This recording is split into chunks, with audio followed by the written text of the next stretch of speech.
Musab voice کے معزز ناظرین، السلام علیکم۔ تو آپ سے گزارش ہے کہ ویڈیو کو آخر تک دیکھیں، شکریہ۔ تو چلیے دوستو شروع کرتے ہیں۔ بسم اللہ الرحمن الرحیم۔ عیسائی راہب کی بچپن میں نبی کریم صلی اللہ علیہ وسلم کے بارے میں پیشن گوئی۔ جب بحری نے آپ صلی اللہ علیہ وسلم میں نشانیاں دیکھی تو اس نے قافلے والوں کو پیغام بھجوایا: اے قریشی، میں نے آپ لوگوں کے لیے کھانا تیار کروایا ہے۔ میری خواہش ہے کہ آپ تمام لوگ کھانا کھانے آئیں، یعنی بچے، بوڑھے اور غلام سب آئیں۔ بحریہ کا یہ پیغام سن کر قافلے میں سے ایک نے کہا: اے بحریہ، آج تو آپ نیا کام کر رہے ہیں، ہم تو اکثر اس راستے سے گزرتے ہیں، آپ نے کبھی دعوت کا انتظام نہیں کیا، پھر آج کیا بات ہے؟ بحریہ نے انہیں صرف اتنا جواب دیا: تم نے ٹھیک کہا، لیکن بس آپ لوگ مہمان ہیں اور مہمان کا اکرام کرنا بہت اچھی بات ہے۔ اس طرح تمام لوگ بحریہ کے پاس پہنچ گئے، لیکن اللہ کے رسول ان کے ساتھ نہیں تھے، انہیں پڑاؤ ہی میں چھوڑ دیا گیا تھا۔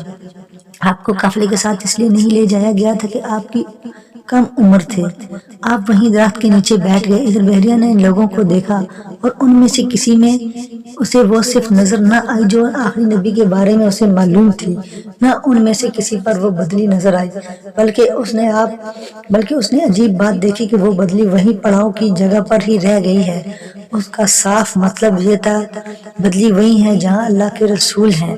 تب اس نے کہا: اے قریش کے لوگوں، میری دعوت سے آپ میں سے کوئی پیچھے نہیں رہنا چاہیے۔ اس پر قریش نے کہا: اے بحریہ، جن لوگوں کو آپ کی اس دعوت میں لانا ضروری تھا ان میں سے تو کوئی رہا نہیں، ہاں ایک لڑکا رہ گیا جو سب سے کم عمر ہے۔ بحریہ بولا: تب پھر مہربانی فرما کر اسے بھی بلا لیں، اس نے آپ پر سایہ کیے رکھا۔ بحریہ نے یہ منظر صاف دیکھا اور وہ اب آپ کو اور زیادہ غور سے دیکھ رہا تھا اور آپ کے جسم مبارک میں وہ علامات تلاش کر رہا تھا جو ان کی کتب میں درج تھی۔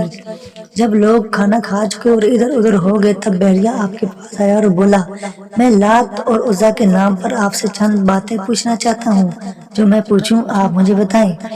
اس کی بات سن کر آپ نے فرمایا: لات اور عزیٰ بتوں کے نام ہیں، نام پر مجھ سے کچھ نہ پوچھو، اللہ کی قسم مجھے سب سے زیادہ نفرت انہی سے ہے۔ بحریہ بولا: اچھا تو پھر اللہ کے نام پر بتائیں جو میں پوچھنا چاہتا ہوں۔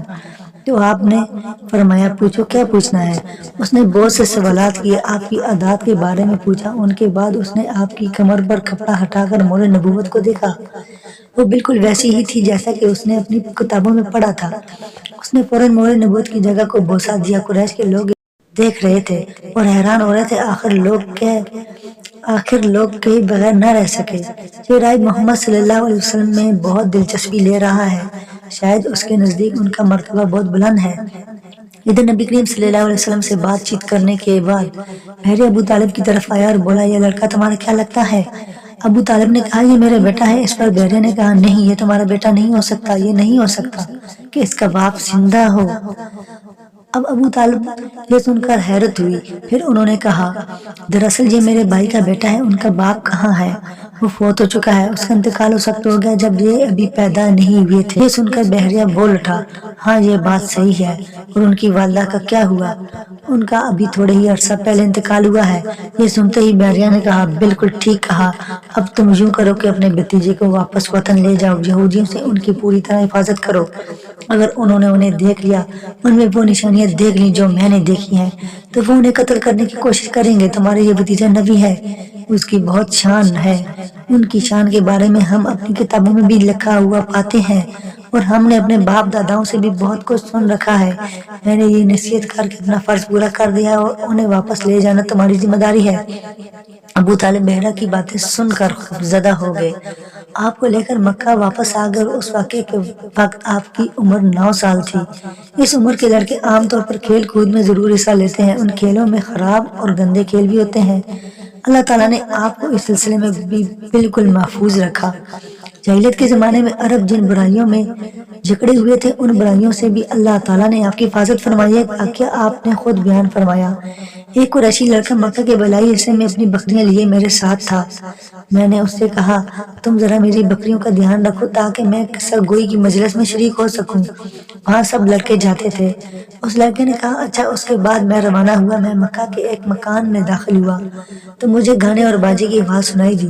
میں نے لوگوں سے پوچھا: یہ کیا ہو رہا ہے؟ مجھے بتایا گیا کہ ایک قریشی کی فلاں شخص کی بیٹی سے شادی ہو رہی ہے۔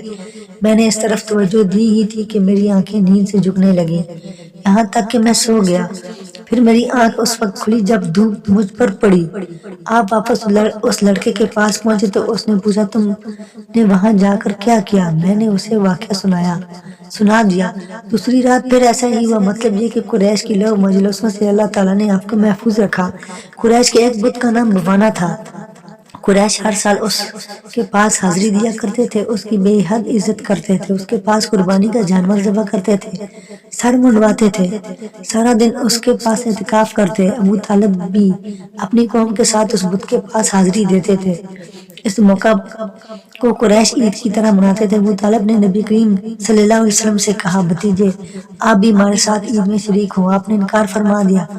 ابو طالب ہر سال آپ کو شریک ہونے کے لیے کہتے رہے لیکن آپ ہر بار انکار ہی کرتے رہے۔